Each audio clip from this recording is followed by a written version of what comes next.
அவர்களே, இயேசு கிறிஸ்து நாமத்தினாலே ஒவ்வொரு நாளும் இந்த வேத வசனத்தோடு உங்களை காண்பதில் மிகுந்த சந்தோஷப்படுகிறேன்.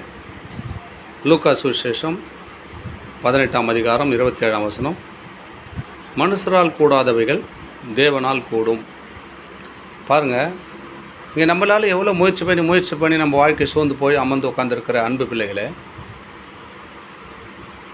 இவ்வளோ பணம் செலவு பண்ணேன், இவ்வளோ பலம் வச்சேன், இவ்வளோ கஷ்டப்பட்டேன், ஒன்றும் பலன் கிடைக்கல, இவ்வளோ செலவு பண்ணி வியாதி சுகமடையல, என்ன பண்ணுத்து திகைத்து போய் நிற்கிற எங்கள் அன்பு பிள்ளைகளே, உங்களுக்கு பலம் எல்லாம் முடிஞ்சு போச்சு, முடியாத சோர்ந்து போக்காந்துக்கிறப்பா, நீ என்னை நோக்கி கூப்பிடு.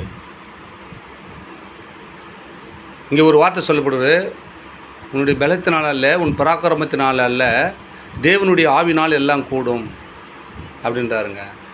அவருடைய ஆவி உங்களுக்குள்ளே வந்துச்சுன்னா, தேவன் தந்த ஆவி நமக்குள்ளே ஓடுதுங்க. அவர் கொடுத்த ஆவி தான் நமக்குள்ளே ஓடுது. இயேசுவே என்று கூப்பிடுங்க. உங்கள் சூழ்நிலைகள், உங்கள் பிரச்சனைகள் எல்லாம் மாறும். உங்களால் கூடாதுங்க, முயற்சி பண்ணி பார்த்தோம், முடியல, சோர்ந்து போய் உட்காந்துருக்கீங்களா? ஆண்டவர் உங்களுக்கு தான் சொல்கிறாரு, என் அன்பு மகளே, என் அன்பு மகனே, நீ சோர்ந்து போய் நிலைமையில் இருக்கிறாயா? உன் வேலையெல்லாம் போயிடுச்சு, உன் பணம்லாம் செலவழிஞ்சு போச்சு, என்ன பண்ணும் திகிச்சு போய் நிற்கிற பிள்ளைகளே, ஆண்டவர் உங்களுக்காக தான் இந்த வார்த்தை பேசுகிறார். உன் பலத்தினால் அல்ல, உன் பராக்கிரமத்தினால் அல்ல, தேவனுடைய ஆவினால் எல்லாம் கூடும் என்று சொன்னார். இங்கே சொல்லப்படுவது மனுஷனால் கூடாதவைகள் தேவனால் கூடும். அவர் உன் வாழ்க்கையில் வந்துட்டார்னா எல்லாம் கூடுங்க. 12 வருஷம் உதறப்போக இருந்த ஒரு ஸ்ரீ, வேதத்தில் சொல்லப்படுகிறது, அநேக ஆசை உள்ளவள், அநேக வயதினரால் கைவிடப்பட்டு எல்லா காசு செலவழிந்து தேவன் வருகிறார், இயேசு வருகிறார் என்று நினைத்து அவர் வஸ்திரத்தை தொட்டாலாக நான் சுகமடைவேன் என்று விசுவாசித்தால் நம்பினான். அவர் தொட்ட மாத்திட்டு, அவர் வந்த உடனே அவர் தொட்டால், விசுவாசித்தால், தொட்டால் சுகமடைந்தாள்.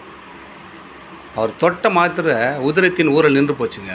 12 வருஷம் வாழ்க்கை சூழ்நிலை மாற்றி, இந்த வார்த்தை கேட்ட மாத்திரத்தில் நீங்கள் இயேசுவை விசுவாசிங்க, நம்புங்க, நிச்சயமாக உங்கள் சூழ்நிலை எல்லாம் மாறி கர்த்தர் உங்களை ஆசீர்வதிப்பாராக. ஆமென். God bless. ஜெபிக்கலாமா?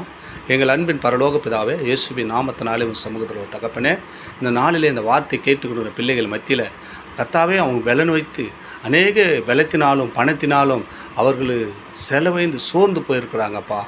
தகப்பனே, உம்முடைய ஆவியை உள்ள வார்த்தை, ஜீவன் உள்ள வார்த்தை இப்போ புறப்பட்டு போகுது ஆண்டவரே. இந்த வார்த்தை கேட்குறார்கள், அந்த கேட்குற மாத்திரத்தில் ஆண்டவரே அவங்க உடலுக்குள்ள சோர்வாக இருக்கலாம், அசதியாக இருக்கலாம், பலவீனமாக இருக்கலாம், பணம் தேவையாக இருக்கலாம், எந்த தேவையாக இருந்தாலும் ஆண்டவரே அவர்களால் கூடாத போயிடுச்சுப்பா. நீ கூடும் என்று சொன்னீரப்பா. அவங்க வாழ்க்கையில் அதை கூட வையுங்கப்பா, ஆசீர்வதிங்கப்பா, பலப்படுத்துங்கப்பா. இயேசுவின் நாமத்தில் ஜெபிக்கிறோம் பிதாவே. ஆமேன்.